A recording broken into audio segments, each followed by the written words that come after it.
ಈ ಹುಡುಗಿ 1 ಕೋಟಿ ಜಾಬ್ ಆಫರ್ನ ರಿಜೆಕ್ಟ್ ಮಾಡ್ತಾಳೆ, ಎಷ್ಟು ಕೊಬ್ಬಿರ್ಬೇಡ ಅಂತ ನೀವ್ ಹೇಳಿದ್ರೆ ಅವ್ರು ಹೇಳ್ತಾರೆ I don't want to work for someone, I want to build something of my own ಅಂತ.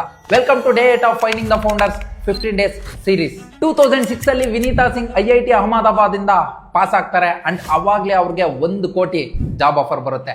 ನಾವು ನೀವಾಗಿದ್ದಿದ್ರೆ ಓಕೆ ಅಂತ ಹೇಳ್ಬಿಡ್ತಾ ಇದ್ವೇನೋ, ಬಟ್ ಅವರು ರಿಜೆಕ್ಟ್ ಮಾಡ್ತಾರೆ. ಯಾಕಂತ ಅಂದ್ರೆ ಅವ್ರು ಆಲ್ರೆಡಿ ಡಿಸೈಡ್ ಮಾಡಿರ್ತಾರೆ ನಾನು ಯಾರಿಗೋಸ್ಕರನೂ ವರ್ಕ್ ಮಾಡಬಾರ್ದು, ನಂದೇ ಸ್ವಂತದ್ದು ಏನಾದರೂ ಬಿಲ್ಡ್ ಮಾಡಬೇಕು ಅಂತ. ಫಸ್ಟ್ 2 ಸ್ಟಾರ್ಟ್ಅಪ್ಸ್ ಅಲ್ಲಿ ಫೇಲ್ ಆಗ್ತಾರೆ ಅಂಡ್ ಆಲ್ಮೋಸ್ಟ್ ಗಿವ್ ಅಪ್ ಮಾಡಬೇಕು ಅನ್ನೋ ಸಿಚುಯೇಷನ್ ಬರುತ್ತೆ, ಬಟ್ ಅವರು ಸ್ಟಾಪ್ ಮಾಡೋದಿಲ್ಲ. ಫೈನಲಿ ಇವರು 2015 ಅಲ್ಲಿ ಸ್ಟಾರ್ಟ್ ಮಾಡ್ತಾರೆ ಶುಗರ್ ಕಾಸ್ಮೆಟಿಕ್ಸ್ ನ.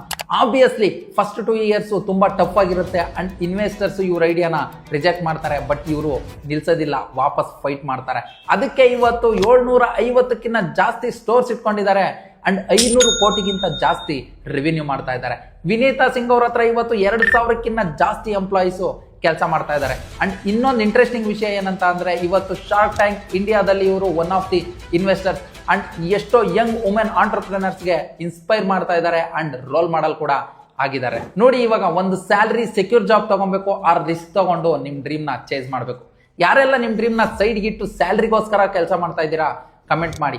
ಅಂಡ್ ಇದೇ ತರ ಇನ್ಸ್ಪೈರಿಂಗ್ ಸ್ಟೋರೀಸ್ ನ ನಿಮ್ ಮುಂದೆ ತರೋ ಪ್ರಯತ್ನ ನಾನ್ ಮಾಡ್ತೀನಿ. ಅದಕ್ಕೋಸ್ಕರ ನಾನು ನಿಮ್ಮ ಹತ್ರ ಕೇಳೋದು ಒಂದೇ, ಒಂದು ಲೈಕು, ಒಂದು ಶೇರ್ ಅಂಡ್ ಮರಿದೆ ನಮ್ಮ ಪೇಜ್ ನ ಫಾಲೋ ಮಾಡ್ಕೊಳ್ಳಿ. ಮತ್ತೆ ಸಿಗ್ತೀನಿ.